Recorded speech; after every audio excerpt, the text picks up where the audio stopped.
Hello ladies and gentlemen, welcome back to Divide and Conquer as we are continuing with the faction overviews with this week, Dunland. So without further ado, let's just dive in with a very interesting faction which had a complete overhaul in this last version. So starting with your starting regions, you start with 3 regions. Dunyard in the south, Dunland in, well, the northwest, and Byrrc in what is actually Dunland proper. This is the area that's called Dunland on all maps. So this is actually the lands where the Dunlandings lived. And that is why Byrrc is your new capital. It used to be, I think, Dunyard? Maybe Dunland. I'm not sure. But from now on, it is Byrrc. Now, continue to your starting army. You start with a rather small army, 1 unit, 2 units, and a general in Byrrc, 1 unit and a general in Dunland, and 2 units and a general in Dunyard. So not that much units yet.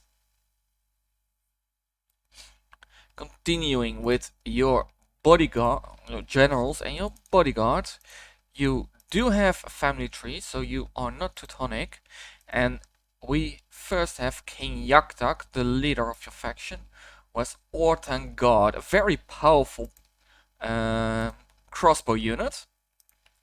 Over here in Dunland we have Menthar, who also has a custom bodyguard, Dunhead Slayers, which is a very good archer unit, who, when they're finished, have spears, so they will perform pretty good against cavalry when they are charged into, actually. And then last but not least, your factionaire, her master Freka, who starts with Frekelingir Harriers, which is a mid-tier cavalry unit, if I'm right. But do note, none of your generals has the regular bodyguard, which is the Brennan's Guard, which is a sword and board unit. So 3 custom generals and a family tree. Very nice to begin with. And if we then turn attention to your geographical area and its defensibility, we see that on our eastern side we have the mountains, which should not give any enemies come through, because that's not possible. To the north we have actually the river. I think this is the Guadlo, and I think it's split between the Brunnen in the north, and I think this is the remaining of the Guadlo. I'm not really sure, but I think it is.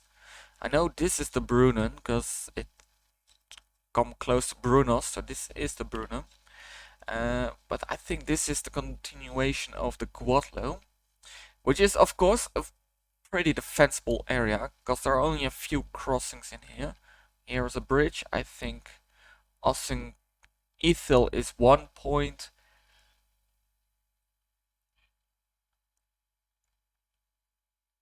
I think this is a crossing, and Tharbad is a crossing. So besides that, there are no more crossings. So it is quite defensible. If you are able to take Tharbad quite early on, which is a possibility, if you are able to beat most likely the goblins, you can take Tharbad, and the garrisons don't seem to be that great. And the roaming rebel army is in the north of it, so you should be able to perform pretty well. With your starting army, I think if you combine Yaktak with Minthar and a few troops, you should be able to take it quite easily, because these 2 generals are pretty good. Frek is also good, but it's a cavalry unit, and I think less useful in the taking of Tharbad, in my personal opinion. So pretty defensible to the north. To the south, that and well, also a little bit in the east is where your enemies lies. South we have Rohan, who will not be held in check by Isengard, because as you play as Dunland, um, Isengard will set on passive, so it will not do a lot during the game. So every attention of Rohan is focused on you as well. So they will come for you. And I have played a small campaign in Dunland just to get a feeling of the faction. And it will be, they will come en masse for you, because in version 5 the AI is a little bit way more spammy than it used to be, and it will just flow troops into your lands with no end. And then if you look to your east, we have Ennet White, will also be one of your main enemies for a huge part of the game.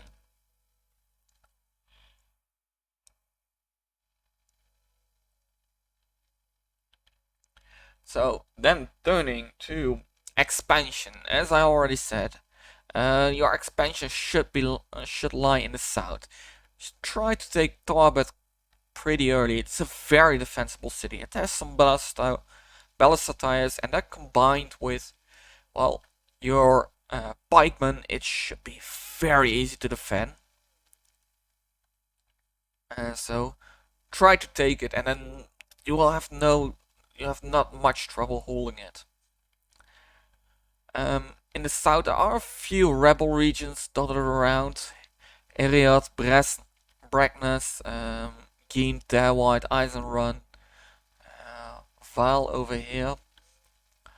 But you need to fight with Ennet White and Rohan to claim them before they do.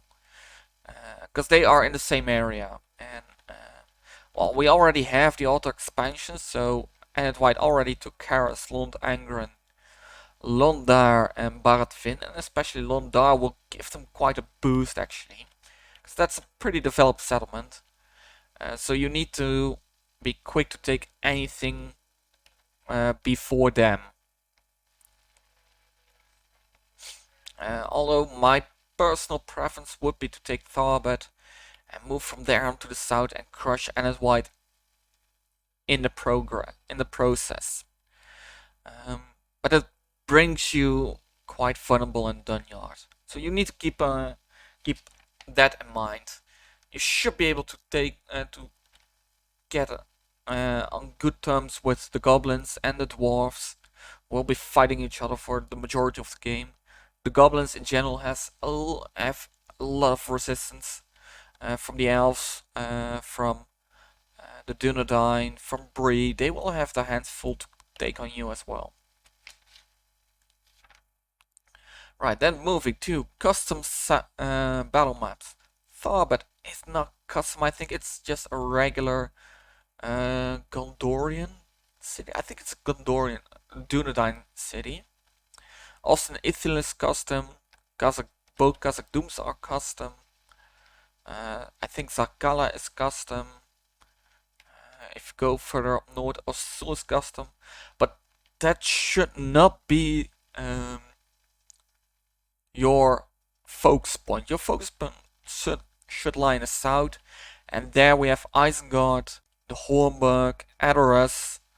Those are custom, and when you have taken them, the rest is quite generic. I think the next one is actually Karandros, although there is a custom battle map over here at the crossing and over here at Amun-Hen. But there is actually a rebel army roaming around here to give you a battle map over here, but it's actually barely used. So there are a few custom settlements dotted around, and also these two hidden gems over here, Amun-Hen and the crossing of the Raros, is it? I think. it's called. I forgot. The two statues of Isildur and what's his other name? Anarion. Two brothers of the king of two king brothers of Gondor and Arnor. But besides that, then we continue to diplomacy. There are a few diplomacy. There are a few things you started with. You are started to as allies with Isengard. You have the protection of the White Wizard, Saruman, and you are firm allies. You are at war with Bree, who are up here in the north and should not bother you that much. They have enough trouble with Angmar, probably ended wide if they are able to sneak up to him. So they should not bother you very much. Besides, you are kind of shielded by the Dunedain, because the AI only takes settlements that bordering them, and I think as long as Bree don't take Argond, it will take a while before they are bordering you, because they are they're quite shielded from with Dunedain. You also start at war with Rohan, and they will be more troublesome, because with Isengard passive, it will not take long before Rohan take Eisenrun, their white, and they are already bordering you. So they will come for you. They will come for you, and they will come for you soon. So be prepared, especially Dunyard. And Dunyard is not that defendable. I think you can. No, it will take a while before you can upgrade it, but it's just not defendable. Just watch out for that. You can do a few tricks to bolster Dunyard, especially you have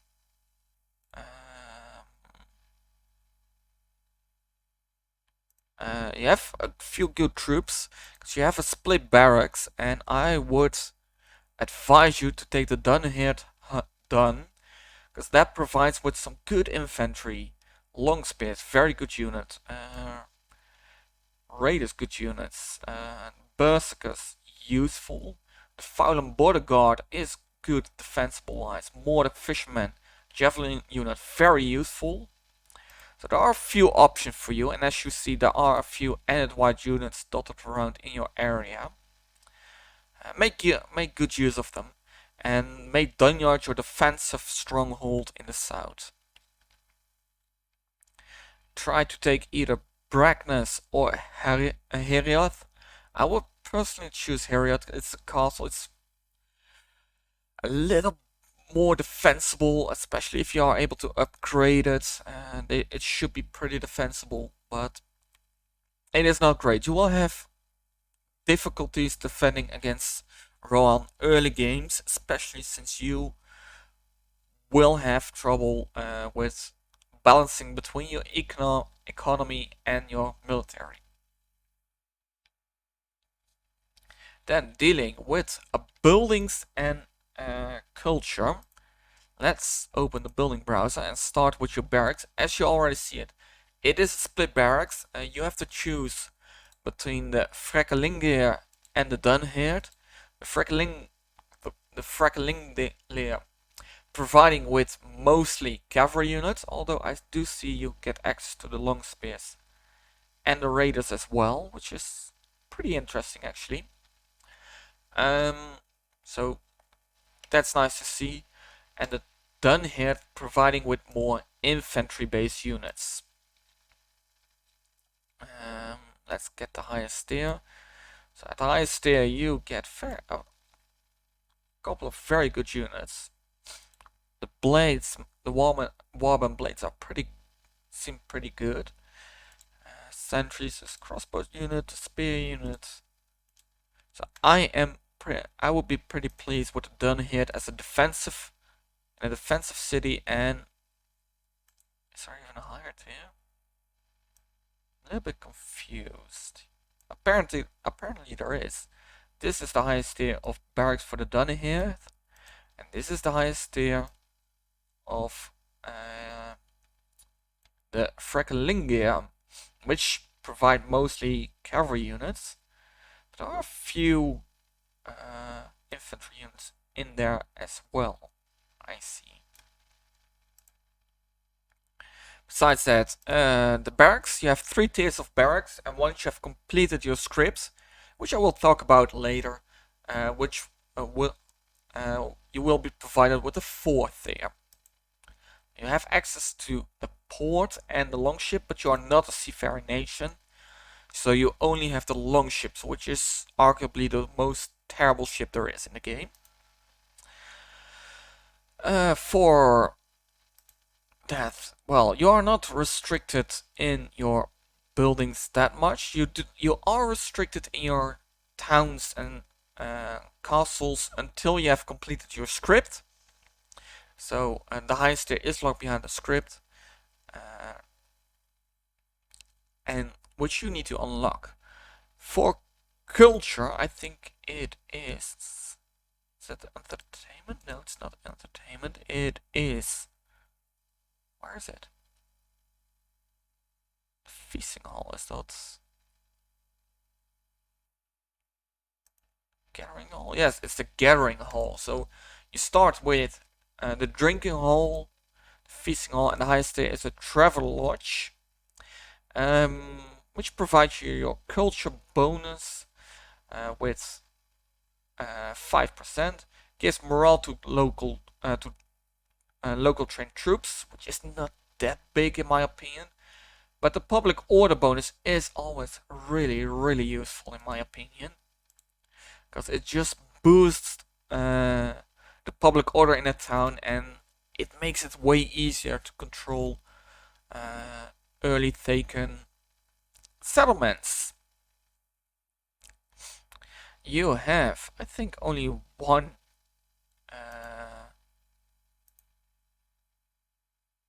guild. Apparently, I'm right. There's only one guild, and that's a horse breeders guild, which you share with a lot of faction. The first tier don't give specific bonuses, but do speed up the replenishment of your cavalry. And the second tier give you Frecklingia Harriers, which is the bodyguard of Huntmaster Frekka. You also have a unique building called the Tannery, which is just an economy boosting building, and most of the time pretty cheap. Also, although I see it's almost 2,000 without any builder huts, but it's a really good building. A flat income of 150 gold, increased culture bonus 1%, extra population growth, and an increase in tradable goods. This is a really good building to, well, actually build as soon as you conquer the city, because it provides culture bonus, boost income, pretty good actually, and it can only be built in certain regions which have the, I think it's the leather resource, or maybe the horse resource.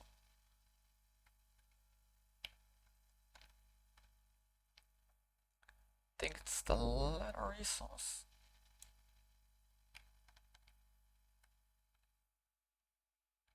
Because I think it can be built in here actually. Yes, so a certain resource in here. Horse coral, I think it's the horse coral. Because there are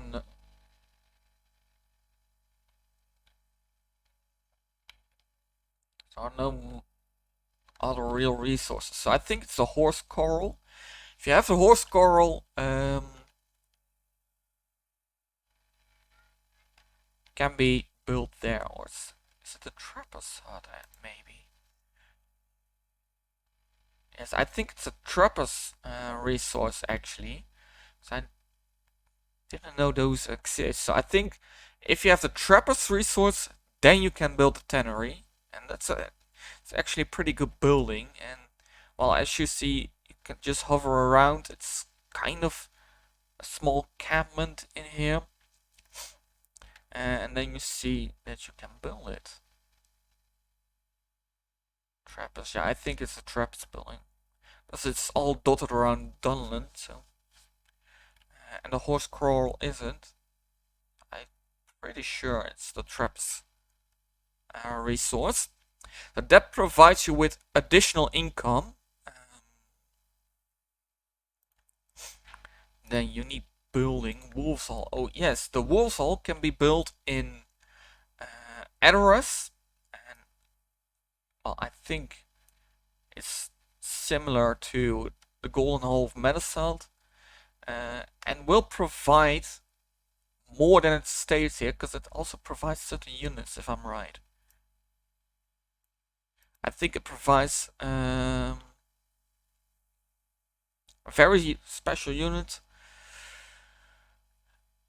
Riders of the Twofold Kings, I think they are called. Very powerful cavalry unit. Besides that, not much to tell you about. I've talked about culture, unique buildings, barracks, over your ships. Well, I think that it is it. Right, then we should I should say that one more thing, that your diplomat comes from the High Brenner's Roost, which is also where no, it's a meeting hall where you can train your generals.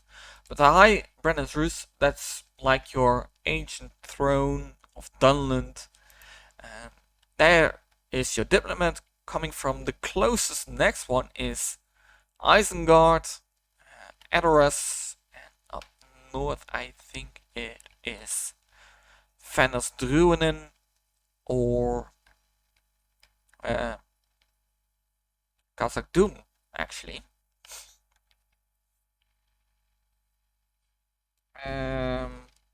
But well, diplomats, I personally don't train that much diplomats anyway, so I don't think it will be that much used. Then continuing to one of the most important parts of Dunland, its script. And Dunland has a script that is, well, not comparable to Annet White, but it has touches of it. You have the Pact with the Wizard, which is actually which was already in version 4.5, but is expanded to be the main script of Dunland, and it's actually quite cool in my opinion.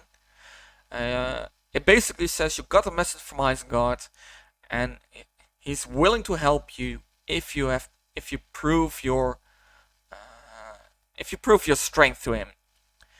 You have 80 turns to conquer 8 provinces. If you have 8 provinces by turn 80, he will provide you with training Orthanc units, the Orthanc Wardens and the Orthanc Guard, 2 pretty good units.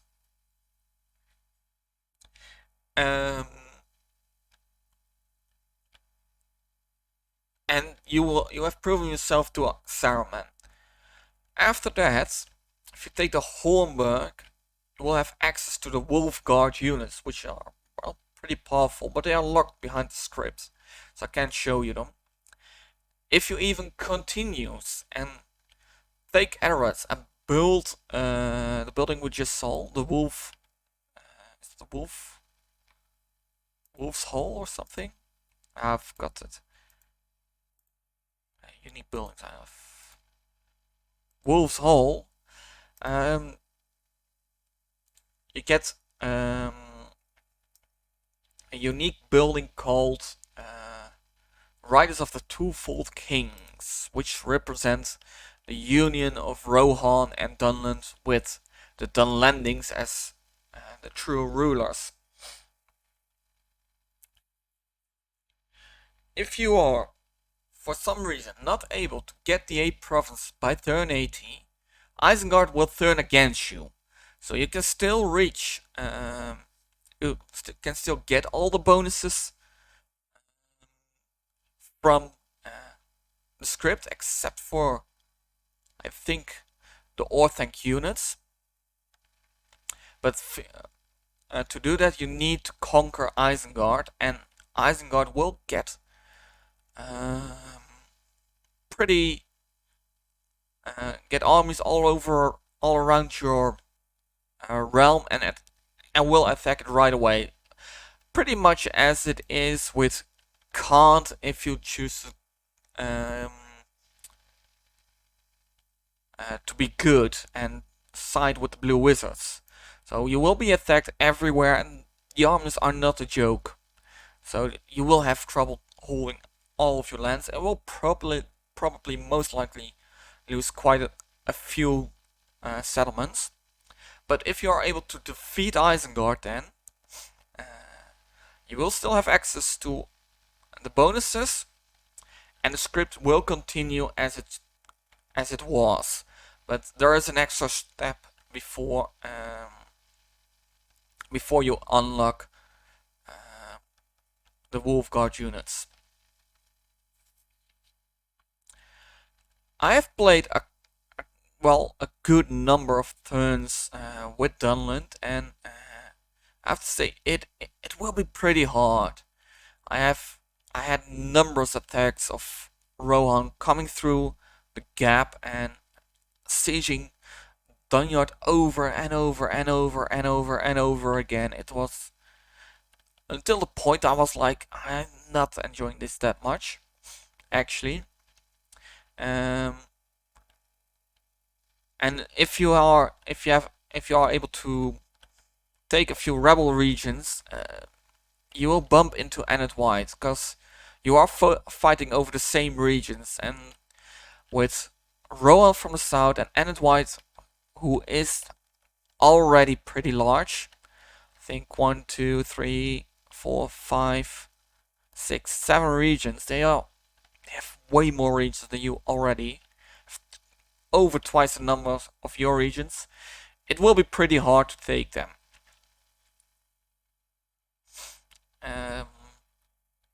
So early games, it's a pretty hard battle. But once you have the better of Anet White, I think it will the difficulty will go way down, and you will be able to quite easily push over Rohan, because Rohan is not that strong. The strength lies within their cavalry. The AI is not very capable of using cavalry, and you have enough anti-cavalry units to counter their armies. And if you really want to, you can just avoid open battles and just go from city to city, taking their cities, and playing defensive sieges to kill Rohan's armies. So pretty hard early game, and the ease will be later games. If we take a quick look to your victory conditions, you have to hold 30 regions, including Dunland, Edoras, and Bree. Well, Dunland, you start with it. Edoras is part of your script, so Bree will be your late game enemy, and depending on how things goes, it will be either Angmar who take Bree, but not very likely, or you need to go to war with the Dunedain as well. So you need to get through their lands, most likely. But both of them will be quite occupied with Angmar before you get to them. So all in all, early games you're down the south, and late games you're more up the north. That is the campaign side of Dunland. I hope to see you in the battle map side in just a moment. Ladies and gentlemen, welcome to the battlefield of Dunland. And before we dive in, I have a quick announcement. As you might have noticed, this video has been postponed for far too long. I am actually recording this second part on the 29th of August, and the first part was, I think, over a month ago. So there might be some things that I may have said in the first part that I would mention in the second part, or the other way around. So it might be a little bit, might not be perfect. That's what I want to say. I hope you guys bear with me, because I really wanted to pick up this again for a few times, but I just didn't come around. Now, here we have the roster of Dunland, and as you see, we are, well, actually quite rounded, not very round, we do have limited options in cavalry department, but we do have in each tier a cavalry unit, and we have good infantry options and, well, limited but decent skirmisher options. So let's just dive in with the first unit, which are the clan spearmen. Well, they are pretty poor and pretty much your trash. They have an attack of 3, a charge of 5, and a defense of 5 as well. But the majority of their defense is in defense skills, so they are pretty weak to arch fire. They do have a small shield. They have poor morale response. They're slightly faster than other units. And a bonus against all mounts. So, your trash unit. Then we have the counterparty, Clan X-Men, who are, well, slightly better, I guess. Yes. They have an attack of 4, a charge of 5, defense of 5, but again, majority in defense skill. Poor morale response, 10% movement bonus, but they lack the bonus against mounts because they are not spears. They are adept in hiding in the woods though, so they can hide and give some surprise attacks. Then we're going to your first missile unit, the Clan Hunters, with a 4 melee attack, a 3 missile attack, a 4 charge, and a 4 defense. It seems pretty terrible, but as I have experienced myself in an off-screen campaign, they will perform pretty good actually. I'm positively surprised about how good they will perform in the battlefield. They have poor morale response, 10% movement bonus, 18 missiles, 30 meter range, and a low accuracy. But once they're done, they're not worse than, for example, the Clan X-Men in melee. But they are not made for melee fights.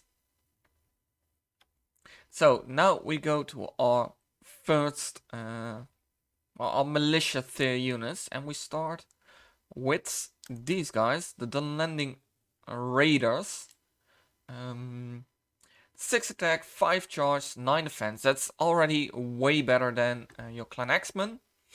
Also in morale, we are really picking up with average morale, good morale response, 15% movement bonus, which is pretty decent. They are not restricted, and they come... I think this is one of the units you can train whatever barracks you choose. So do choose them anytime over your X-Men. Then next we have the Dunland Long Spears, a pike unit with a 3 attack, a 4 charge, a 5 defense. Well, as with pikes, always count triple the attack to get the animation in effect. They have average morale, good morale response, 50% faster than other units. And yet again not limited. I think the Dunherd Berserkers might be. Good pike unit, good for the defense, good against the cavalry. Rohan will throw at you time after time after time. Then the Dunherd Berserkers. This is one unit I am I'm sure you can only train in the Dunherd barracks line. With a 6 attack, a 7 charge, and a 7 defense, they seem pretty decent. Do note that while almost everything of the defense is in defense skill, they do have one shield stat, but pretty almost nothing. They are effective against armor, frightening by infantry, average morale, good morale response, 50% movement bonus. So good offensive unit, but very vulnerable to archer fire.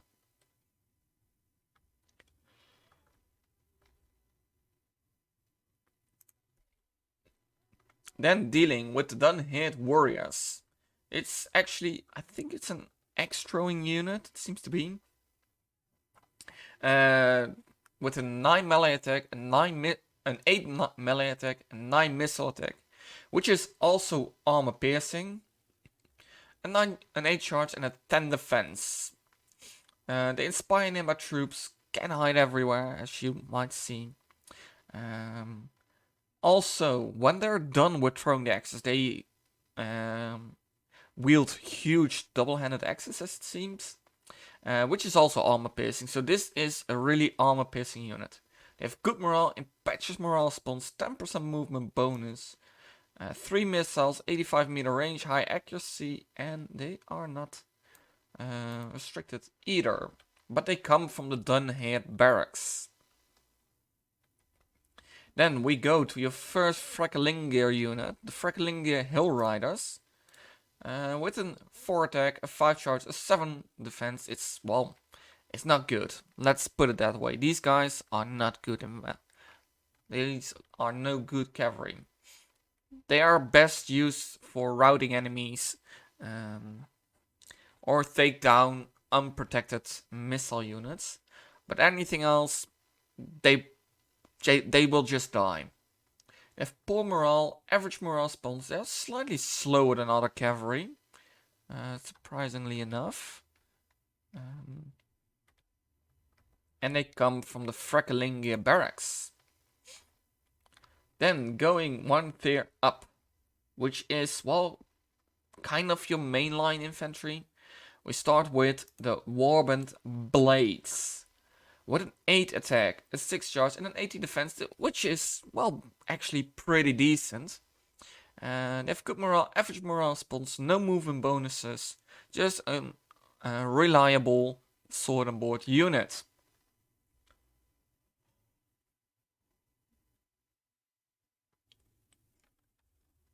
If I'm right, also these units just come from the Dunhead barracks. But as I say, it's been a few weeks ago since I recorded the first part, because I'm pretty sure I looked up every unit back then just to make no mistakes in this part. Unfortunately, things have changed. It didn't turn out as I wanted to be. Well, and here we are. Now, to the counterpart, a Warband Host, which is a spear unit, with a 7 attack, a 5 charge, and a 19 defense. Just solid infantry. They have good morale, average morale response, bonus against mounts, just reliable infantry. Then we come to here, the Warband Sentries, which is a crossbow unit, very useful, as I have figured out. Now I'm playing as Ar-Adunaim. Crossbows are just, they really have a place in the army, and if you can use them well, they are very powerful. With a 5 melee attack, a 6 missile attack, which is armor piercing, 5 charge, and 13 defense, they are decent mid-tier missile units. And they have good morale, average morale response, they have 26 missiles, 140 meter range, and average accuracy. You see that these are decent crossbows, but they're not top tier.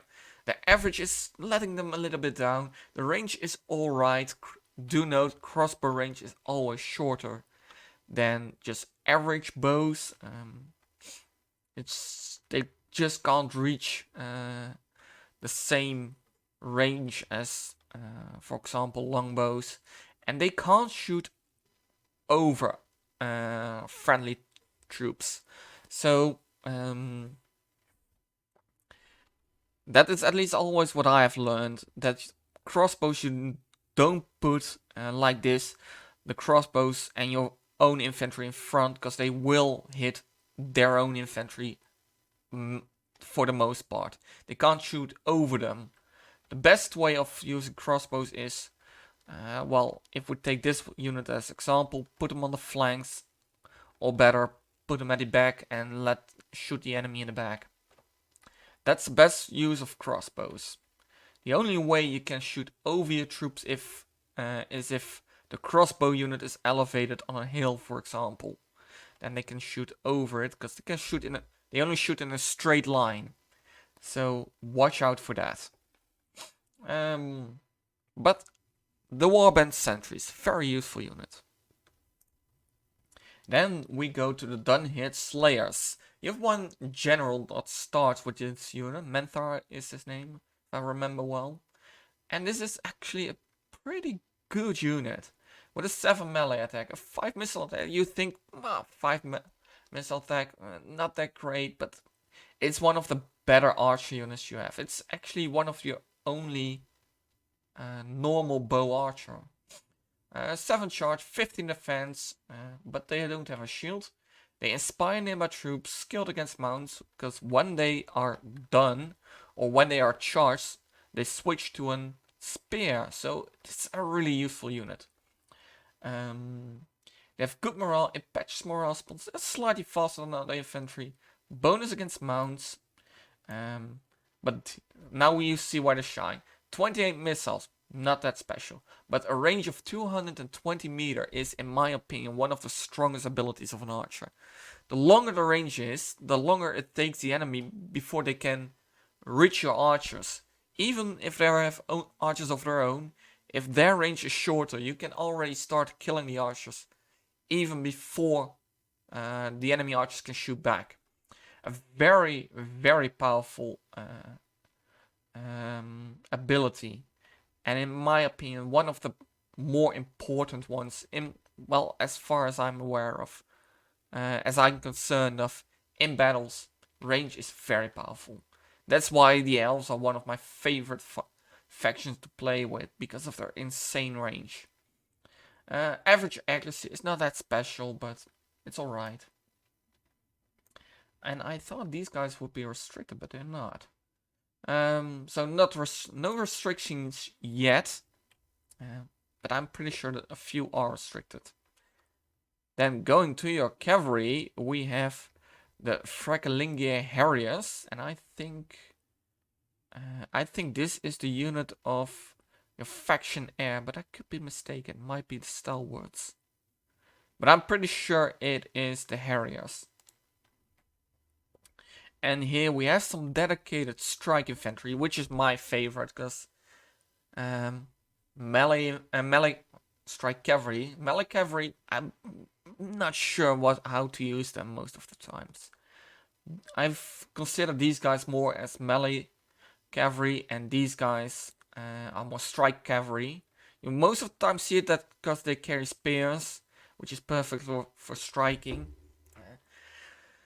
But here we have the Fracalingia Harriers with an attack of 6, a charge of 8 and a defense of 10. It's quite clear. Charge them in, withdraw, charge again. They have good morale, average morale spawns. Their 8 charge is seen as a powerful charge, which is interesting. They are adept in hiding in the woods, so in forests you can make a good impact. If you are able to ambush an enemy, you can do some nice things. They have a bonus against other mounts, and they come from the Fracalingia barracks. Then we go to, what do we have here? The Wolfguard units. These are unlocked once you've taken, if I'm right, Helm's Deep. It's in the first part of, it's stated in the first part of the video, but I'm not sure anymore. It's either taken Helm's Deep or a certain amount of regions. But I have explained it in the first part. I'm pretty sure about that. And it will be clarified then. And we start with, let's start with the pikes. With a 7 attack, a 6 charge, and 18 defense. They are reasonable mid to high tier pikes. The 7 attack would need to be tripled, which is around 21, which is really good. Even late tier, these pikes will do their business. They have good morale, impetuous morale spawns, bonus against mounts. Actually a really powerful unit. And requires landmark building. Not sure what this means. I think this means that it requires your faction building, the building where you can also train your diplomat. But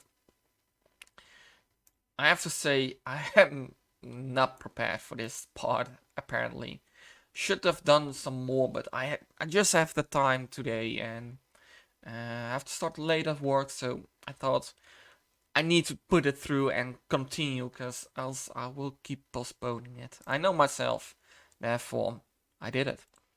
So, the Wolfguard Pikes. Then we have the Wolfguard X-Men, a more aggressive variant, with a 12 attack, an 8 charge, and an 18 defense. They are similar to the Pikes, but just better charge, better attacking stats. They are adept in hiding in the woods, effective against armor, frighten nearby enemies, good morale, impetuous morale spawns, and the axes provide a bonus against elephants. And they have the same requirement. I think it requires, like the faction building, for example. The Tower of Orthanc is, I think, the faction building of Isengard. The building where you can train your diplomat, simply said. But I could be wrong. Also, this text might be wrong. Not sure. I would think you can train them just in a barracks. Apparently not. Then, going to your best cavalry, the Frecklingia Stalwarts. With a 7 attack and 10 charge and a 7 defense, these are your late tier strike units. If you have defeated Rohan, or once you've defeated Rohan, these are, well, these are the guys you want to unleash on all your enemies, together with the unit you get from Rohan. Again, we have a strike cavalry here, which I think is one of the better cavalries in my opinion. They have good morale spawns, no bonuses to speed, and not restricted. And they, of course, they come from the Frecklingia barracks. Now, we have no archers on this tier, so let's continue to your, well, actually pretty elite tier. And these are the Orthanc units. The units that are the reward of part of completing your script. The part where you work with you, where you start working with Isengard.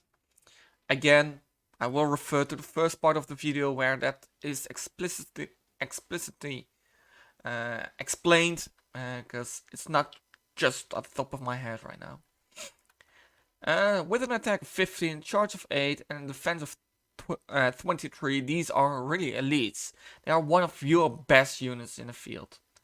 They are adept in hiding in the woods, frighten nearby enemies, powerful charge, very good morale spawns, bonus against most mounts, but I do think they are restricted. Oh, they require only the completion of the script, apparently, so they should be able to train everywhere. No, that's not what it said. It requires Isengard and a script completion. I think it's... Oh, I need to read it that way. So, really powerful unit. They are supported with another crossbow unit, the Orthanc Guard. And it used to be that the Orthanc Wardens... I think they have replaced the Ortank sentries with the Ortank wardens. The sentries used to be a crossbow unit. They are replaced with a strike unit. And the Ortank guard are now a combined unit of the sentries and the guard. So this is the unit that they can put sharpened stakes for you. They have a 7 melee attack, a 10 missile attack, which is also armor piercing because they are crossbows. They have a 4 charge, 28 attack. So again, on the top end of that defense. And they are pretty armored. That also counts for the wardens. They are armored with the Isengard steel, which is pretty well known to be very good. They're skilled against mounts with both their crossbows and their melee weapons, apparently. Because what is listed in here counts for the first weapon, which is in this case a crossbow. They have very good morale spawns, no movement bonuses, 26 missiles, 140 meter range, and a high accuracy. So they are skilled against all mounts. So they are better crossbows than the warband sentries. Although they have the same amount of missiles, yes. They are significantly better because they have, range stats, they are same, missile stats same, accuracy is better, but also the base damage is better. So a really good unit. And also they are bounded with the same script as the Orthanc Wardens. Then, last but not least, the true reward for completing the Dunlanding script. The Heralds of the Twofold King. It's a cavalry unit, and it is an axe-throwing cavalry unit, which is actually pretty cool. They have an 8 melee attack, a 9 missile attack, which is also armor piercing, a 10 charge, a 25 defense. These are real beasts on the field. I'm not sure which weapon they use when they are done with the axe throwing. I would think a spear, since they are. I would consider them shock cavalry, but not really sure. They have a 25 total defense. They're skilled against mounts, effective against armor, frightening by enemies, armor piercing melee attack as well. So I think they wield axes when they're done with the missile. They have very good morale, impetuous morale spawns, bonus against horses and elephants, 3 missiles, 85 meter range, high accuracy. And I would think they are restricted as well to Adoras maybe, but I'm not sure. And this is the unit you will get once you have completed the whole Dunlanding script.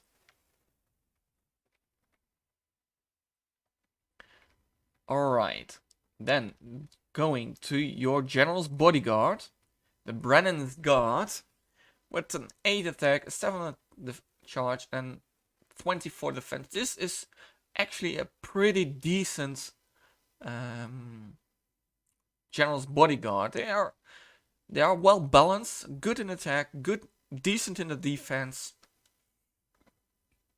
No special abilities, so just a plain sword and board unit. Pretty good. And if you have a general that is actually not the commanding general, you can hide in the woods. Because your commanding general will never be able to hide, but every other general is. So if you have more than one general, you can hide them in the woods. Alright, I would like to have to find out more about this one. So I will group the others up, give them to the AI. And we have one last game to play, which is actually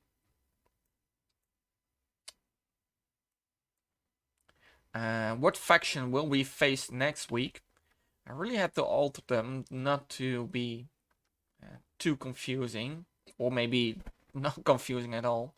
I find it irritating because they had a lot. They have a lot of options of units, more than I apparently knew. I do see some red. I see some a lot of black actually. It's some darker red. So find out which one is next. Together with what I already said, that I have to switch around a lot to get a decent composition of this army. It should be quite a giveaway. That next week we will be facing the Ar-Adunaim, who has a lot of auxiliary units due to their special unit, special barracks of conscription units. So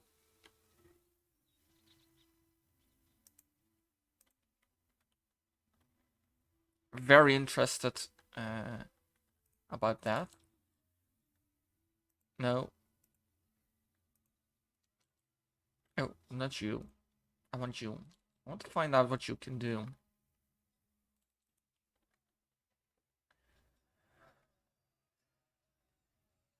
My raid is already being crushed like hell.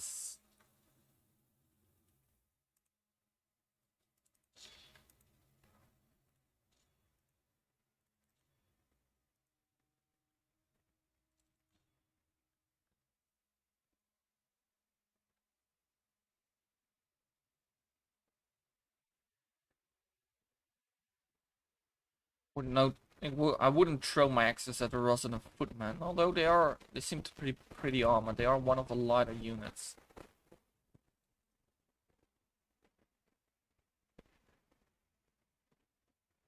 I would very much like to be on the household guard. Just the general's unit. Way more useful there.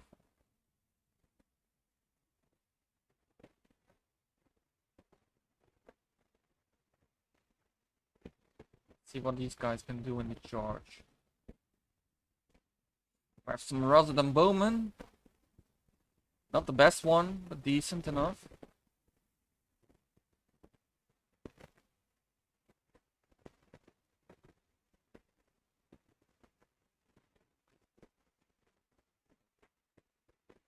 Good. Pretty decent charge.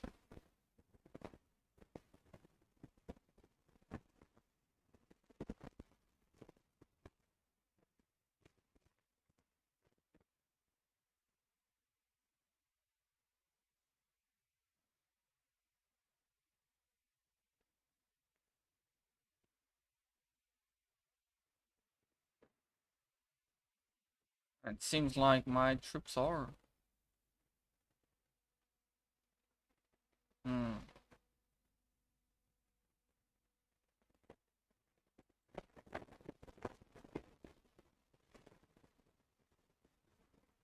My troops are winning the Battle of Vindsvept.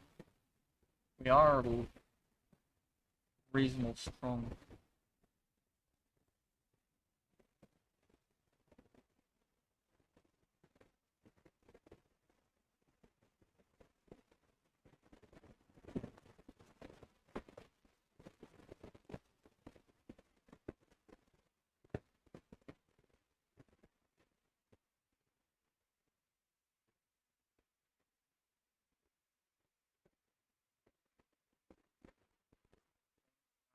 Come on, get out of there.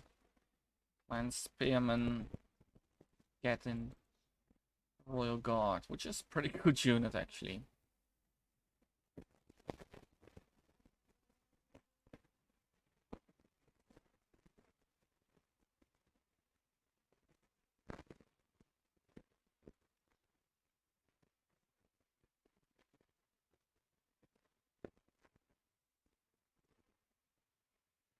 You can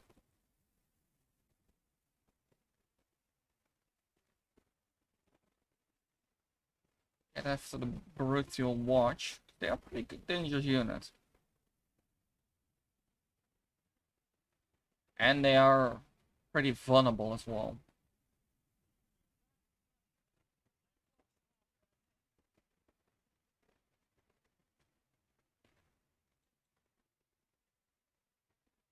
You see how much damage I can deal with when you use your cavalry pretty good.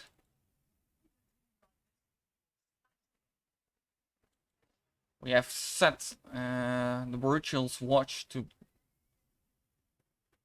flee the battlefield. Just the amount of damage you can do if you use your cavalry well.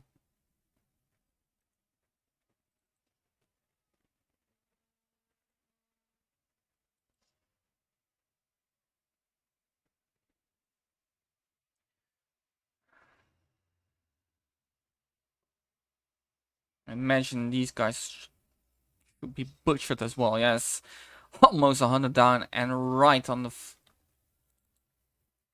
fleeing right away. So you see, if you use your cavalry well, they can deal so much damage. And these are, of course, good cavalry as well.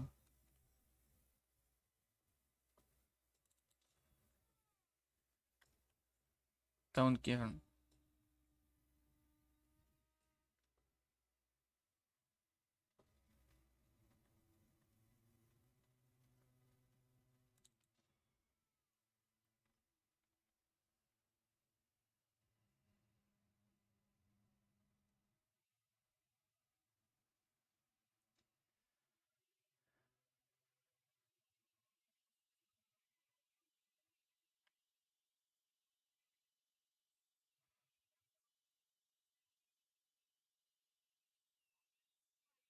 Alright, that will probably be the end.